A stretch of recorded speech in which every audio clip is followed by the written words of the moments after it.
Hi everyone, it's Simon Keeling here, and it is Wednesday the 25th of September. Thanks again for watching weatherweb.net, and don't forget, we're kept free of charge by the adverts you see around the screen here, so when you come back and use the site and use the adverts, it's that keeps us free of charge. Now, just a quick look at what's going on this week. This is the total rainfall up to the 3rd of October, so this actually takes us forward until next Thursday. You notice very small amounts of rainfall. We've got typical values 5 to 10 millimetres for most, a little bit more across southern parts of Ireland, perhaps the far south coast of England, and yeah, one or two patches of more persistent rain here and there, particularly off the northern coast of Scotland. But effectively, what we're looking at is very low rainfall totals during the coming week. Now, it looks as if high pressure does build to the north with low pressure to the south. So I think what we're going to find is just bits and pieces of rainfall affecting more southern parts of the country, with the north tending to stay on the dry side overall. But we are getting some clues from the CFS. Now, this is the CFS forecast for week 1, and what it's showing is, this is up to the 10th of October,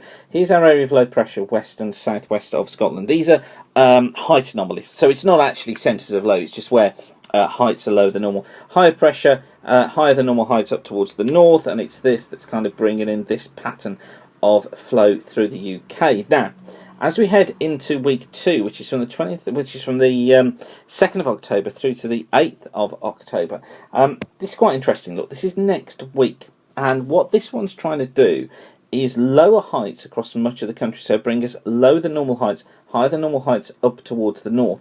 So we're actually seeing here a flow something like so.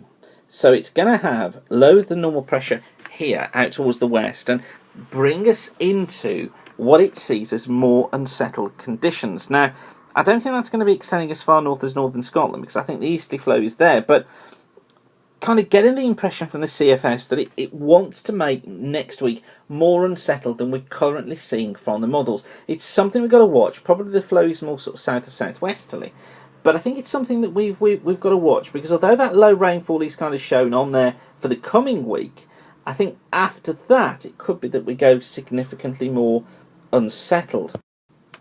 Now, week 3 is looking like this. Look, it kind of shifts the trough out towards the east. So we've got a low here, low in the Atlantic. Here's our region. It's kind of a high loop all the way back into northern parts of the States, into southern parts of Canada as higher pressure. The low clears eastwards, and then we kind of get a colder flow coming in from the north of the northeast through the country. So trying to settle things off, but we're still going to be in this forecasting conundrum where it doesn't look particularly unsettled, and the north and the west probably faring best under these conditions.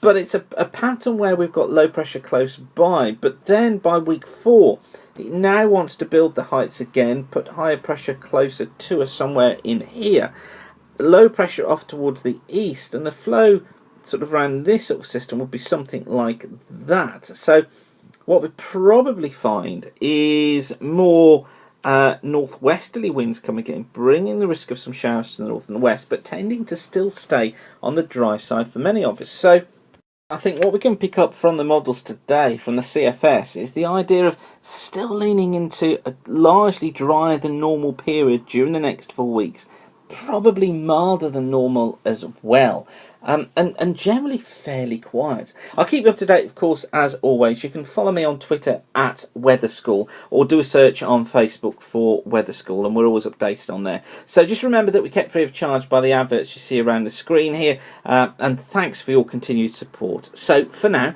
keep the sun shining, and whatever you're doing, have a great day. Bye for now.